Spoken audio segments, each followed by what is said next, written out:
Salve, salve galera, sejam bem-vindos para mais um Tributologia.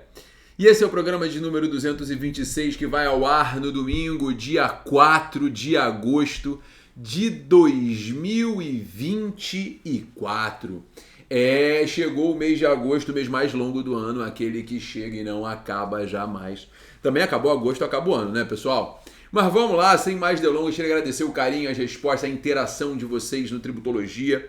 Queria pedir para você que está me assistindo pelo YouTube, para você se inscrever no canal, ativar o sininho para poder receber as notificações. Você que está ouvindo na sua principal e preferida plataforma de podcast, que você avalie o Tributologia, que você compartilhe, que você divulgue, para que mais pessoas possam ter acesso aos debates aqui trazidos semanalmente, que envolvem economia e direito tributário. Pessoal, hoje atendendo a milhares de pedidos, eu não tenho como fugir de falar da solução de consulta 216 de 2024, a solução de consulta COSIT 216 de 2024, que aborda os honorários de sucumbência do advogado e o Simples Nacional. A solução de consulta 216, resumidamente, ela diz que os valores recebidos por sociedade de advogados a título de honorários de sucumbência são produto da prestação de serviço advocatício e, por isso, compõem a receita bruta sujeita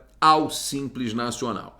Cara, esse é o tipo de assunto que eu brinco falando que é melhor você não perguntar. Toda pergunta que você sabe que a resposta vai ser negativa não vale ser perguntada. Eu digo isso sempre, né? Porque esse é o tipo de pergunta que você sabe que a resposta vai ser negativa. Chegar para a Receita e falar: Receita, isso aqui vai ser tributado? A resposta da Receita é óbvio, em 90% dos casos, né?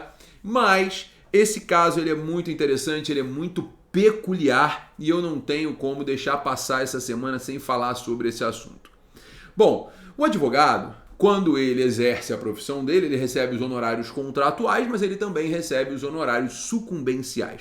Os honorários sucumbenciais pertencem ao advogado. Os honorários sucumbenciais, eles são regulamentados lá no CPC, principalmente honorários contra a fazenda, né? A gente tem lá a briga do artigo 85, parágrafo 3º, enfim. Mas em todos os processos judiciais, você tem a figura da condenação em honorários da parte adversa para com o advogado da parte vencedora. E além disso, a gente vai encontrar no próprio Estatuto da OAB, né? Na Lei 8906, no artigo 22, a previsão dos honorários de sucumbência, né? A prestação do serviço profissional garante aos advogados inscritos na OAB o direito aos honorários convencionados e aos honorários de sucumbência que pertencem ao advogado. Bom, esse assunto não é novo, na verdade, dentro da Receita Federal. Já houve anteriormente uma solução de consulta 147 lá em 2019 e na solução de consulta 147 em 2019 a própria Receita Federal já havia entendido que deve incidir imposto de renda da pessoa física e IR-fonte com relação aos honorários sucumbenciais. Gente, assim, aqui a gente tem que levar em consideração alguns pontos relevantes, né? Vamos pensar na técnica, vamos pensar de forma objetiva a natureza dos honorários e vamos pensar que essa solução de consulta ela não é tão ruim quanto parece. Vamos lá. Primeiro ponto relevante, tá? Que é fundamental a gente entender. Honorário de sucumbência não tem natureza indenizatória. Vamos parar com essa história. Isso não é indenização. O advogado não está sendo indenizado. Ele não sofreu nenhum dano moral, nenhum dano material. Ele está trabalhando. E ao trabalhar, ele teve efetivamente um aumento do seu patrimônio. E como ele teve um aumento do seu patrimônio, obviamente incide em imposto de renda. Então, peraí. Incide imposto de renda sobre honorários contratuais e incide imposto de renda sobre honorários sucumbenciais, porque há o aumento do patrimônio do profissional. Ah, Gabriel, mas isso é indenizatório. Não é indenizatório. Indenizatório vem do latim indene. Indene é recompor. Aquilo que recompõe é indenizatório. O advogado não perdeu nada durante o processo. Pelo contrário, ele ganhou. O motivo pelo qual ele está sendo pago pela sucumbência, né? Então, ele está recebendo a sucumbência porque ele efetivamente ganhou um processo judicial. Então, que incide imposto de renda na minha cabeça é absolutamente indiscutível. Ah, Gabriel, mas para mim não tem mais. Se você quiser comentar aí, enfim, colocar nos comentários o seu pensamento, o seu entendimento, posso até repensar aquilo que eu penso, né? Porque só muda de opinião quem tem, mas eu não consigo vislumbrar os honorários advocatícios com outra natureza que não natureza de renda, de aumento patrimonial, beleza? Além disso, é importante lembrar, então, que vai incidir imposto de renda, tá? Gabriel, mas também recebe imposto, também recebe sucumbência o procurador da Fazenda, os procuradores autárquicos, esses caras também recebem. Como é que eles vão fazer para emitir nota? Aí entra um segundo problema, né? Como é que o advogado vai emitir nota dos honorários sucumbenciais? Isso é um problema seríssimo. Como é que o advogado emite nota dos honorários sucumbenciais? Porque prestação de serviço, ela depende da existência de um tomador de serviço e de um prestador de serviço. O condenado a pagar a sucumbência, ele não é tomador do serviço, pelo contrário, né? Ele nem gosta do advogado normalmente. Então o que acontece? Eu tenho a prestação? Tenho, mas não para quem está me pagando. Então, tecnicamente, eu tenho um problema na emissão de nota fiscal. Esse problema na emissão de nota fiscal é, de fato, algo que merece atenção. Por quê? Porque, efetivamente, como que o advogado vai emitir a nota da sucumbência? Né?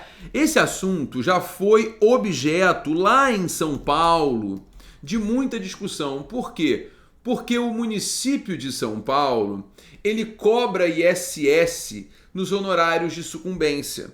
E aí foi muita discussão, porque não tem como preencher nota, não tem como ter o tomador, e aí efetivamente não tem como recolher o imposto, etc, etc, etc.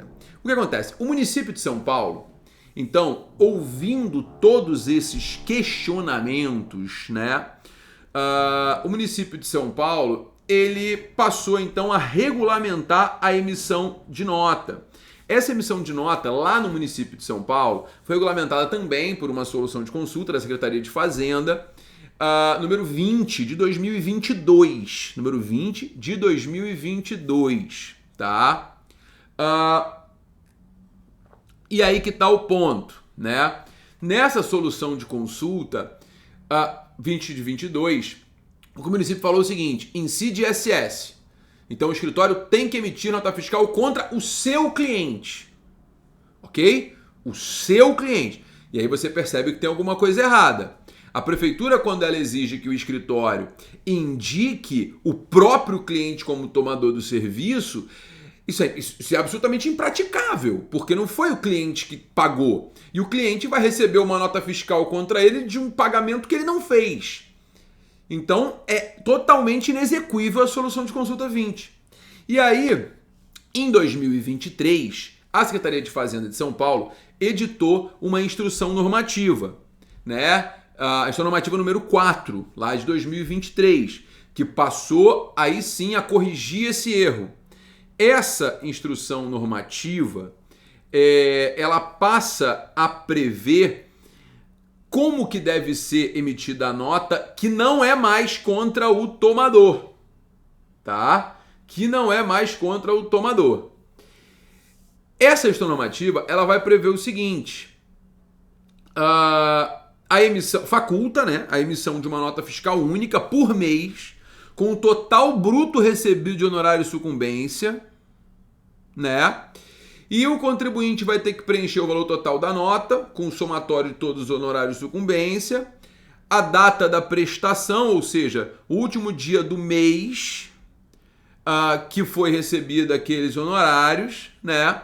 Na discriminação do serviço deve constar os números dos processos judiciais e os valores de honorários sucumbenciais de cada processo, a não ser que esteja em segredo de justiça, e tem que identificar os clientes que integraram a lide, tanto autor quanto réu. E nos registros auxiliares da nota, tem que informar o descritivo de cada um dos processos, clientes e valores, entendeu? Então, o que acontece? Esse documento, ele vai ser amplo. informando o processo e não um tomador em si. Entendeu? E não um tomador em si. Mas, Gabriel, pode cobrar o ISS? Eu, particularmente, acho que o ISS não pode ser cobrado. Veja. Por quê? Porque o ISS incide na prestação de serviço. Prestação de serviço pressupõe uma obrigação de fazer. Nesse caso, não houve obrigação de fazer contratada. Então, acho que apesar de São Paulo ter regulamentado a emissão de nota fiscal para cobrar ISS sobre sucumbência, eu acho que São Paulo não pode cobrar ISS. Eu acho que está errada a cobrança do ISS porque não há caracterização da prestação de serviço. Ok? Não há caracterização efetivamente de um tomador e de um prestador. Por isso que a cobrança é indevida. Mas isso não afasta a incidência do imposto de renda. Então, voltando ao Tributologia de hoje, que é a abordagem da solução de consulta COSIT 216. Nesse caso, não há efetivamente nenhum fundamento para que seja afastada a incidência do imposto de renda. O ISS não incide porque o fato gerador é obrigação de fazer. Nesse caso, não tem obrigação de fazer tomada. No caso da sucumbência para o advogado, eu tenho um aumento patrimonial. Por isso que o imposto tem que ser recolhido. Veja, nesse caso, os honorários de sucumbência, pessoal, eles são devidos. E aí eu falei para vocês já da solução de consulta 147, ela aborda exatamente o procurador autárquico.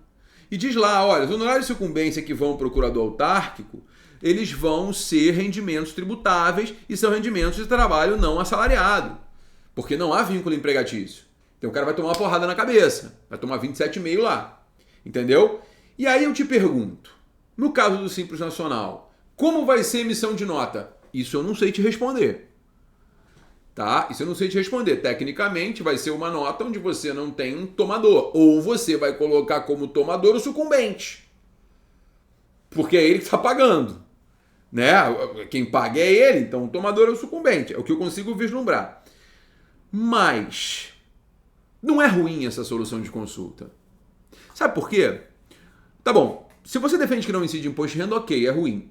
Mas se você, como eu, entende que incide o imposto, a solução de consulta é ótima. Ela traz uma segurança jurídica perfeita. Sabe por quê? Porque quando você pega a sucumbência, que pertence ao advogado, você teria que pagar na pessoa física 27,5%. Quando você joga no teu Simples Nacional, para quem acabou de começar na advocacia, vai pagar ali 4,5%. Ou seja, tá ruim. Vai pagar 4%, tá ruim? Não tá ruim.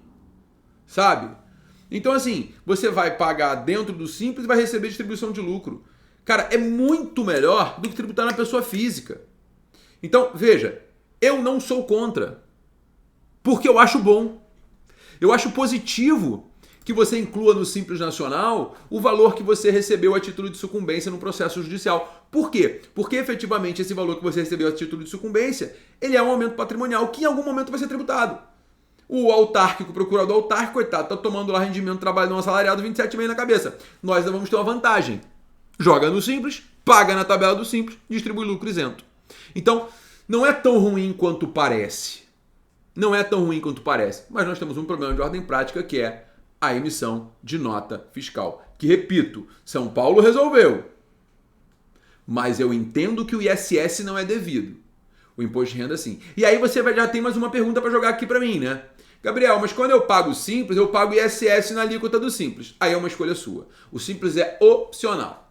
Você optou para ir para o Simples Nacional. Então você não tem nem como brigar para tirar o ISS. Na prática, se o seu escritório está fora do Simples, está pagando ISS variável, você pode, obviamente, brigar para não pagar esse ISS lá em São Paulo. Beleza?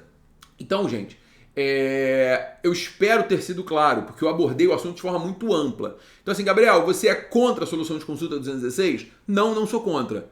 Sou a favor, acho que ela é positiva para a advocacia, mas eu acho que precisa ter mais clareza com relação à emissão de nota fiscal. Como é que vai ser emitida a nota fiscal da sucumbência?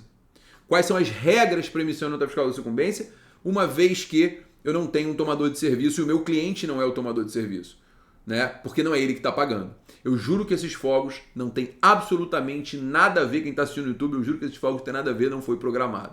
Gente, eu queria agradecer aqui a presença de todos, espero que vocês, enfim, repensem o assunto, e comentem aqui o que vocês acharam, o que vocês não acharam, e que vocês compartilhem para que mais pessoas possam ter acesso a esse debate, que é um debate que vale muito a pena ser travado. Mas pense, você é advogado que recebe muita sucumbência, vale muito mais a pena estar dentro do Simples Nacional esse valor, pagando a alíquota do Simples e distribuindo lucro isento, do que pagando na pessoa física. Então, cuidado, que o copo, ele não está vazio não, ele está meio cheio. Não está meio vazio não, está meio cheio. Ó, obrigado, um beijo enorme para vocês, curtam, compartilhem e semana que vem tem mais Tributologia. Tchau, tchau, galera, até semana que vem.